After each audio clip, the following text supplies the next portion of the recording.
3 natives of Belarus were on the list of 1,292 servicemen who deserted from the 144th Separate Motorized Rifle Brigade of the Russian Armed Forces. Such data was published on October the 30th by the Ukrainian project, Want to Live. We have no information about their fate. We only know that people on this list were wanted by their commanders as having committed I Want to Live, Euroradio told. The list includes Vitaly Viktorovich Shevchik, May the 15th, 1989, from the village of Garanovichi, Brest region. Yusin Vitaly Alexandrovich, December the 13th, 1970, place of birth, Brest. Ustinov Sergei Viktorovich, born April the 18th, 1977, in Vykhov, Mogilev region. While mercenaries from other countries are typically motivated by money, ideology plays a central role for Belarusians, according to the project. Belarusian society and Russia operate within the same information space, leading many Belarusians to eagerly believe propagandists' fairy tales about Nazis in Ukraine and fight for shared Soviet past. I Want to Live also said, it is obvious that the participation of Belarusian citizens in Russia's war against Ukraine is happening with the silent consent of dictator Alexander Lukashenko. At the same time, Lukashenko is reportedly uncomfortable with Russia's use of Belarusians as cannon fodder. At least 314 Belarusian citizens have been killed while fighting alongside Russian forces in Ukraine, according to Ukrainian project I Want to Live. Earlier, Ukrainian President Volodymyr Zelensky said that Russian dictator Vladimir Putin would do everything possible to drag Belarus into the war against Ukraine. Speaking at the Munich Security Conference, Zelensky noted that Russia plans to send troops into Belarus in the summer of 2025 under the pretext of exercises which could be used as cover for an attack on NATO countries. Earlier, Commander-in-Chief of Ukraine's armed forces, Oleksandr Syrsky, said he could not rule out that the large-scale Zapad 2025 exercises set to take place in Belarus in the fall with Russian participation could be part of preparations for a new offensive against Ukraine. Belarus remains one of Russia's closest allies in the war against Ukraine. Since the beginning of the full-scale invasion, Russian authorities have reportedly been recruiting Belarusians through draft commissions operating inside Belarus. Belarusian recruits are reported dead approximately 6.5 months on average after signing contracts with the Russian military.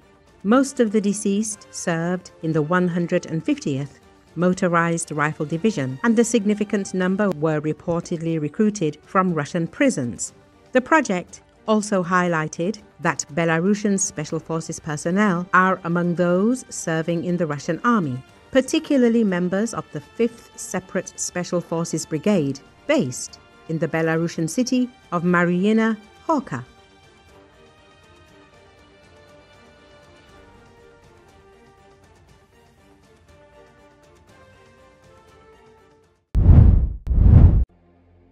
Hours after voters in major races across the country backed Democrats, rebuking his performance, President Donald Trump addressed the election results saying they weren't good for anybody. According to Associated Press, Trump was speaking to Republican senators at a White House breakfast on the one-year anniversary of his victory. The president says the government shutdown was a big factor, negative, for the Republican Party in the elections and called on the senators to bring it to the end. "We must get the government open," Trump said during opening remarks at the White House.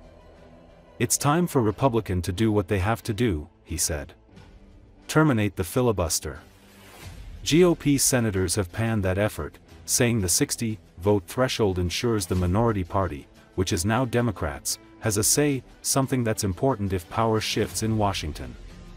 Trump also took no blame for the Republican losses in Tuesday night's election. "They say that I wasn't on the ballot was the biggest factor. I don't know about that, but I was honored that they said that," he said.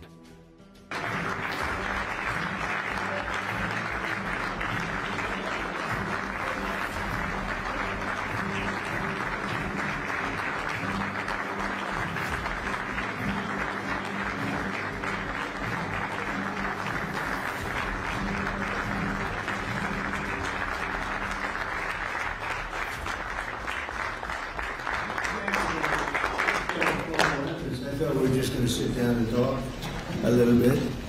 We talk about exactly 1 year ago we had that big, beautiful victory. Exactly. But I thought we'd have a discussion after the press leaves about what last night represented and what we should do about it, and also about the shutdown, and how that relates to last night. I think if you read the pollsters, the shutdown was a big factor, negative for the Republicans, and that was a big factor. And they say that I wasn't on the ballot was the biggest factor, but I don't know about that, but I was honored that they said that. And I just want to thank everybody for being here, and a very special thanks to Vice President J.D. Vance, who's doing a terrific job. J.D., thank you.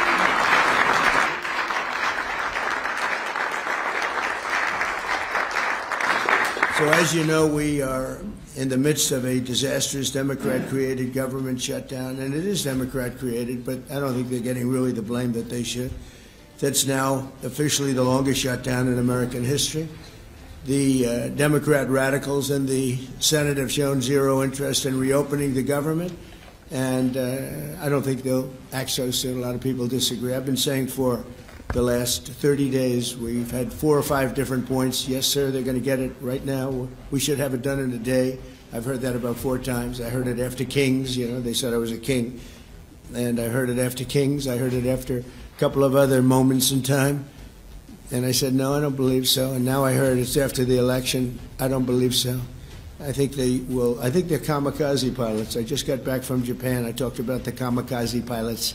I think these guys are kamikaze. They'll take down the country if they have to. So I don't think so. Millions of Americans are going to be without SNAP benefits. And I will say about SNAP benefits, but countless public servants are now not being paid, and the air traffic control system is under increasing strain.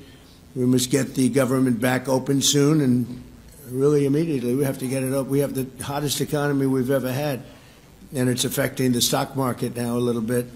But the stock market, as of Friday, has hit many record highs during the last 9 months, many. And it will again. This is just the beginning, because when these plants that are being built right now start opening up, we've never had anything like this as a boom. There's a construction boom right now, but that's going to be bigger than that.